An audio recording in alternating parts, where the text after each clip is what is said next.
So I jokingly say, especially in the company of other accountants, that my least favorite type of business to work with is a partnership.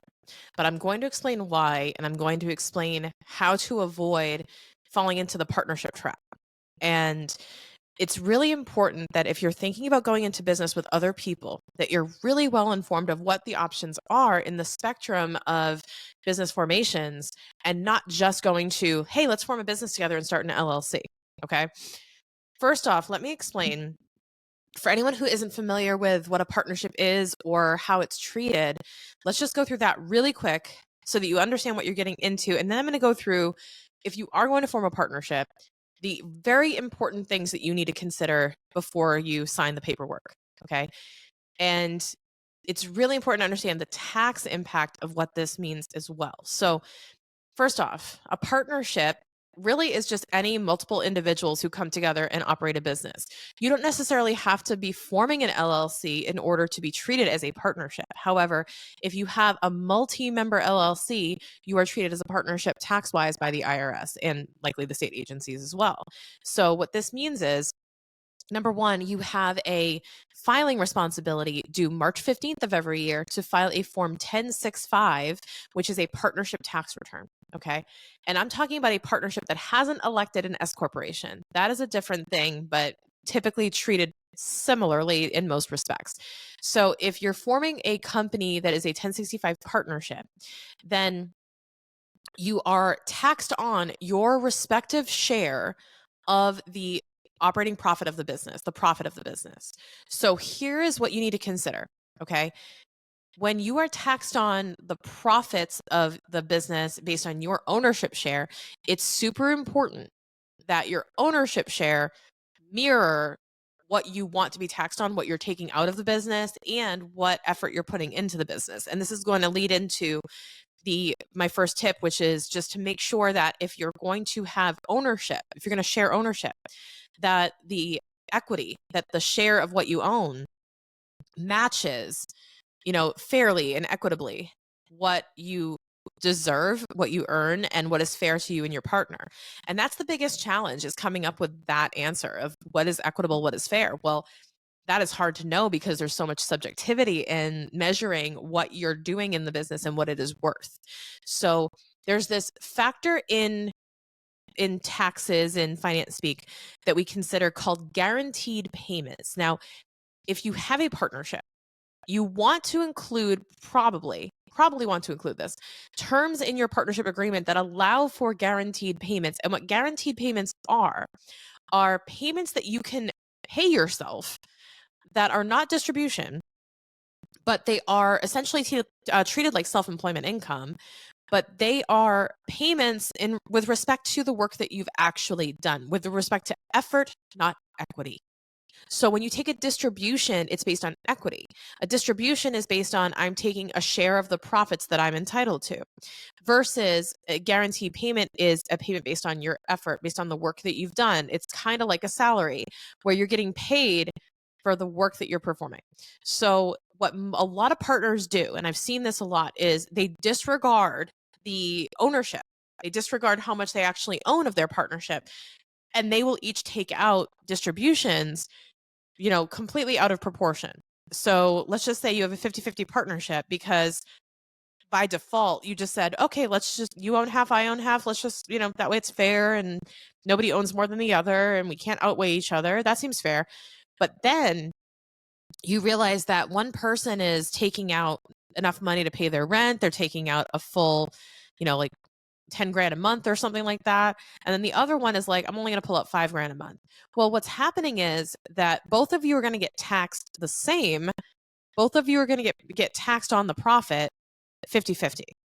But one of you is taking out 2/3 of the profit and one of you is taking out 1/3. So the person who's only taking out 1/3 is kind of screwed over because they're taxed on 50%, but they only have 33% of the cash. That's not fair because they don't have enough cash to pay their taxes, versus the person who is taxed on 50% but got 66%, then they're in great shape because they're only taxed on a little bit of what they took out. So you have to make sure that what you're taxed on and what you're taking out are in line. so that way everything is fair and equitable. So there's a ton of responsibility that goes along with partnerships, this being one of them, in tracking all of that and making sure you understand your distributions, because one person's going to get screwed over if you don't follow it. And it's ultimately going to end in something bad. Like it there I've only seen partnerships end badly, and I guess I'm a little bit, biased in this way because I've just seen where it can go south, but it's a there are a ton of options out there that you should consider if you think this is something that you might fall into, that you might actually do. If you might say, you know what, I don't know if I'm disciplined enough to track all this stuff, and like we just want to run a business and split things and take out money this way, and you know we don't have to both be owners, but we do want to both get paid. There's another way. So a lot of people will get into a partnership thinking this is the de facto, this is the default way to have multiple people operate a business or operate, to earn money. And that's just not the case. So I want to present a little bit of a creative solution to you. Let's just say you have one partner who's doing 75-80% of the work. And they're saying, well, I want to go into business with my brother/sister, with my friend, with my whatever, my roommate, and I want to go into business with them and I want them to help me serve clients. Let's just say they're a specialist, right? I've had multiple partnerships come to me that are in this situation where you have like a fitness trainer and nutritionist, and the fitness trainer and the nutritionist are working together to serve the same client under one business umbrella. Okay. So let's just use that as our example. The fitness trainer, let's say, is doing 80% of the work, and the nutritionist is doing 20% of the work, but they entered into a 50-50 partnership. Okay. So they're going to get screwed over a little bit if it feels like it's imbalanced. Alternatively, what you could do, instead of simply bringing in the total revenue and then distributing it, unless you had the trainer owning 80% and the, you know, nutritionist owning 20%, if you can align the equity to the effort and you both agree on that, that's cool. But another way to do it would be if you say, hey, I would rather that the trainer says, I would rather just get all the money and then you charge me as a contractor nutritionist whatever your rate would be for that client. Especially if, depending on what the relationship is and what the responsibilities are, especially if one partner is particularly doing all of the business development and sales, they can become resentful of the other partner and realize that, oh, that partner really just wants to serve the clients. They don't really want to do business development. So why don't we just do that? Why don't I do all the business development? I'll do all the management of the company. And then I'll pay them to come in and just serve the clients. And they can clock in, clock out, and they get paid a rate per session that they have with the client. And then everybody's happy, because depending on what the intentions and goals are of each partner, you may have partners who just want to come in, do the work, and get paid. In which case, they don't want to be an owner. They want to be a service provider. And that is not the same thing as being a partner. So if they want to come in and do the work and then just get paid for what they do, for their time, for their effort, that is fine. But that might be a contractor relationship where, in my example, the fitness trainer hires a nutritionist on a contract basis, whether that be per hour, per session, per month, or whatever, and says, hey, I'm going to pay you for your time. And then everybody's happy because the owner of the business would own 100% of the equity and be able to manage their own profitability. And then that would just be part of their cost, is to hire the nutritionist to come in as like a consultant or as a contractor to serve certain clients. So just keep that in mind too. Then you can still operate under that business and they don't have to sign two different contracts. The customer would sign one contract with you as the owner, and then you could sub out a function and have that done. It's cool. It's a cool approach, because then you're really kind of keeping that distance, and then you don't have to really share decision making with anybody, and neither of you do. And that gets into the relationship aspects. I want you to consider that as an alternative to a partnership, because I always prefer, and I think it's easier to manage a business where the owners, or we'll say the participants, or as I say, owners, contractors, or partners, or whatever, the friends, the people who are trying to start a business, if they are neighbors versus roommates. And what I mean by that is, if you've ever been in a roommate situation, now I have, and I can speak to this and say I had four roommates, four female roommates. We had one bathroom, five girls. Okay. Listen, one bathroom, five girls.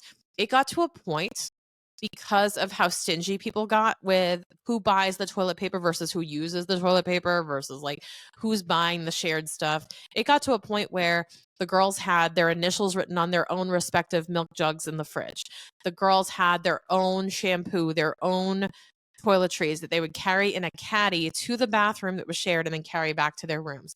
Everybody got so territorial in the shared aspects of the house. And this is what I see happen with partnerships a lot, is what they will do is they will say that they're all on board for sharing everything. They will pour into the business, whether that be through money or sweat equity. But then eventually they start feeling a misalignment, feeling an inequality, and saying that, hey, I think that partner over there is kind of screwing us because she's using all the toilet paper that we're buying. Like, we're the only ones going to Target and she's still wiping her butt with our toilet paper. And it's like, it's ours because we paid for it. Now we're getting territorial and now we're not willing to share because we feel like something's being threatened. And that's purely natural. I feel like especially my girls out there, like, support me on this. I feel like every roommate situation eventually will end down this route. And it's just something that happens all the time. Now, with partnerships, keep in mind that when you earn money and when you spend money, this is a collective, we'll call it the vase or the piggy bank sitting on the kitchen counter in that roommate situation where everybody should be pouring in money to buy the toilet paper, and then you use the toilet paper fund to go out and buy it. But then when people start taking money out, you have to agree that, okay, we're going to put this much in, we're going to take this much out. And you have to be very strict about that or somebody's going to feel screwed over. And that's what I'm talking about with the roommate situation. When you have to share everything, it's trickier. And then you have to put boundaries in place. You have to set the quote unquote chore schedule, right? Like, who's going to do the dishes? Who's going to clean the kitchen? How often? And whose responsibility is it? I know you've done this before with roommates where you have some type of chore schedule or you figure out how it's going to work. And the same goes with your business. Like, what are their responsibilities? What are you going to expect out of your partners? What do they need to be doing daily, weekly, monthly in order to continue earning their equity? That is really important to ask yourselves. And again, if this feels like a lot of work where you're like, ugh, this sounds like a dreadful roommate agreement, it is. And this is why I don't like partnerships as much, because you have a roommate situation, a roommate agreement, a shared bucket on the counter for the Target run to go get toilet paper. And I'm just waiting for the shoe to drop where somebody feels screwed over by something going on in the house with money, because money complicates everything. So again, I'm a little biased, but it's really important that if you are going to do this, that you do it in a very structured and businessy way, very logical, and take emotions out of it. The last piece of this is that when we talk about neighbors over roommates, I'm talking about taking that roommate situation out and just having, like, what if, imagine, go back to like your roommate situation you had growing up, maybe it was in college or after college, and think about what if, and money aside, what if instead of that roommate situation, what if all my roommates and I had condos next to each other or in an apartment building where we could have our own bathroom and we could have our own key to the door and we could go to bed when we want to. We could watch TV when we want to with the show we want to watch. And we go buy our own toilet paper that we use. And we clean our bathroom on our own schedule. Wouldn't that be nice? Because then that person who wants to clean the bathroom every 2 days can do their thing. And the person who wanted to do it every other week could do their thing. And everyone's happy. That's what I'm talking about. Where if you create your own separate business entities, or if you create your own businesses or you operate as sole proprietors, whatever, and you come together and you perform what's called a joint venture in these projects, or if you set up one business entity owned by one of them where they bring in the money and they bill the customers, and then the rest of the business owners are contracted out to provide the services that are necessary. If you want to provide a subset of services specifically on a project level, that's key. Like, you could do great things with that type of relationship, because not only can that work from a transactional standpoint and make sure everyone's doing what they want to do, but also as soon as one person goes, you know what, my goals are changing, my life is evolving, I don't have the time I used to have anymore, and I really can't pour into this effort the way I used to. It is so much easier to then snap off and break off that branch and say, okay, we're not going to contract with that person anymore. Partner C out of A, B, and C are gone because they just don't want to participate anymore. Well, guess what? Now we've cut the contract, cut the cord of the transaction and the income, and we just say, okay, we're just no longer going to contract with, partner C anymore. They do not need to sell their shares. They don't need to go through any complicated equity trades. We don't need like lawyers and accountants involved. You just end the contract and then you end the gravy train. That's it. So if you're looking to manage a partnership, this is key. Understanding what these relationships entail and understanding how to navigate when things can get a little tricky, and knowing that like these are also options for you where you don't have to be roommates, you can be neighbors. And I'll add this one last element too that I think is really key. And that if you're going to get into a partnership with people, the best partnerships I've seen work are when the partners have complementary skill sets. And that means that if that they fit like puzzle pieces, because if I find another accountant to partner with, for example, and they have all the same skill sets as I do in financial accounting and they're lacking in taxes, I go, they're not a good partner for me, because I want somebody who's going to supplement me. I want someone who's really strong in the tax space and maybe didn't do much with their financial accounting. And that way we supplement each other, because I want that puzzle piece to fit. My dad actually did this when he ran his firm. He was the audit guy and then he had a tax guy. So he had a partner all the time that knew more than he did on a different subject that he could consult with. Because if you have, let's just say you have two operators who love to be in the details and run the business and do the operations, well, who's doing business development? Who's doing the marketing? Who likes to get out there and create content, let's say? If you don't like doing that, you should find a partner who does like doing that, because that's going to be the linchpin. That's going to be what saves you guys from a lot of stress, is if you have complementary skill sets. You'll also tend to stay out of each other's lanes a lot more. So it's kind of like the chore list I said with the roommates. If one of you loves to do laundry, the other one hates it, guess what? Now you're going to trade chores and say, guess what? I'll do the dishes if you do the laundry. And then it's like a win-win. Like, I like doing dishes, I like doing laundry. Cool. Let's just trade our skills. Let's transact these and like form a union to say, I'm going to do this and you're going to do that. And partnerships, don't get me wrong, can be magical. They can work out. They can be great.